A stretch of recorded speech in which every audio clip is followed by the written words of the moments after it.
श्रापित ब्राह्मण और चमत्कारी शिवलिंग की रहस्यमय कथा।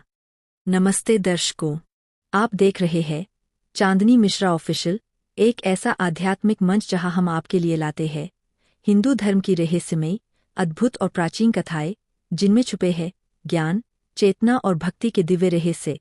आज की कथा एक ऐसे ब्राह्मण की है जिसे उसका अहंकार शापित कर गया, और एक चमत्कारी शिवलिंग जो केवल श्रद्धा और विनम्रता के आगे प्रकट हुआ।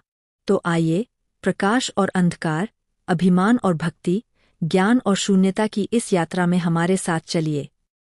बहुत समय पहले की बात है। दक्षिण भारत के एक घने जंगलों से घिरे छोटे से गांव में एक महान पंडित रहा करते थे, वेदभद्र। वेदों के ज्ञाता, मंत्रों के उच्चारण में पारंगत और हजारों शिष्यों के गुरु, वह पूरे क्षेत्र में विख्यात थे। परंतु उनके अंदर ज्ञान के साथ अहंकार भी पल रहा था। वह कहते थे, जो कुछ ब्रह्मा को ज्ञात है वह मुझे ज्ञात है। शिव मेरे ध्यान से जागते हैं और विष्णु मेरे यज्ञ से तृप्त होते हैं। उनके पास धन था, सम्मान था और शिष्यों की भीड़ थी, पर विनम्रता का अभाव था। एक दिन गांव में एक अज्ञात साधु आया। उसका स्वर गंभीर था, आंखें तेजस्वी। उसने ग्रामवासियों को बुलाकर कहा, इस भूमि के नीचे एक प्राचीन शिवलिंग छुपा है, जिसे स्वयं भगवान शिव ने प्रकट किया था, और समय आने पर वह पुनः प्रकट होगा, पर केवल तब जब उसे ढूंढने वाला अहंकार रहित हो, श्रद्धावान हो। गांव में उत्साह की लहर दौड़ गई।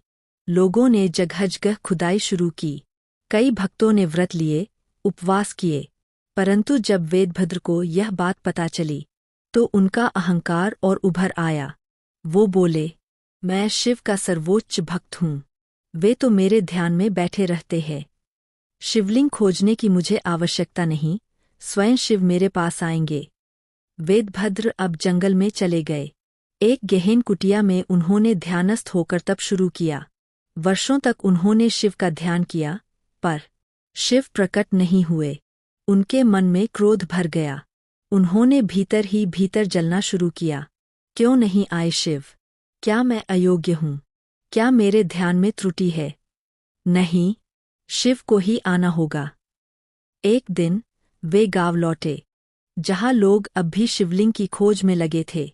उन्होंने कई साधकों को अपशब्द कहे, और जब उन्होंने देखा कि एक छोटा बालक भी ध्यान कर रहा है, उन्होंने उसे क्रोधित होकर थप्पड़ मार दिया। तभी अंधर उठा, आकाश काला हो गया। बालक मुस्कराया, उसकी आंखें अब सामान्य न थीं। वह धीरे से बोला, हे ब्राह्मण, तूने ज्ञान को अभिमान बना लिया, तप को शस्त्र बना लिया।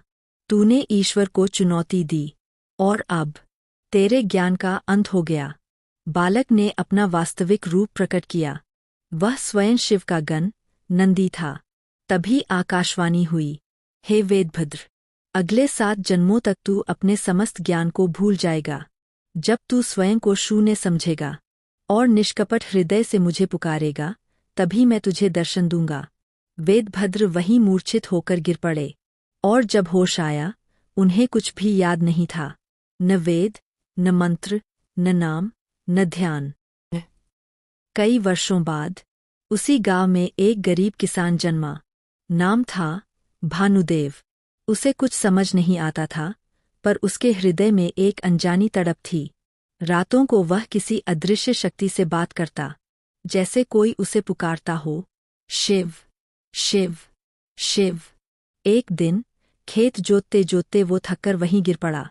उसकी आंखों से आंसू बह निकले, और वह बोला, हे कोई अनदेखी शक्ति, मुझे नहीं चाहिए सुख, नहीं चाहिए धन, बस मुझे तुम्हारी झलक चाहिए।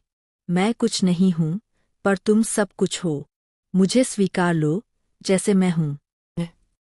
जैसे ही उसके आंसू धरती से टकराए, वह जमीन फट गई, और वहां से एक चमकता हुआ शिवलिंग प्रकट हुआ, ध्यानस्थ, शांत और तेजस्वी। भानुदेव अचंभित था। वह रोता रहा, हंसता रहा। लोग इकट्ठा हुए, सभी ने उस शिवलिंग को प्रणाम किया। तभी आकाश से पुष्पवर्षा हुई, और एक दिव्य वाणी गूंजी, जहाँ ज्ञान में विनम्रता हो और विनम्रता में भक्ति हो, वहीं मैं प्रकट होता हूँ। यह स्थान अब से कहलाएगा ज्ञानेश्वर महादेव तीर्थ। आज भी वह स्थान दक्षिण भारत में एक चमत्कारी शिवस्थल है, जहाँ लोग बिना मूरत के ध्यान से दर्शन करते हैं। वहाँ कोई पूजा नहीं होती, केवल मौन, श्रद्धा और आंसू की पूजा होती है। श्रद्धालु कहते हैं कि यहाँ शिव नहीं बुलाए जाते, वो खुद बुलाते हैं। ज्ञान तब तक अधूरा है जब तक उसमें विनम्रता नहीं हो।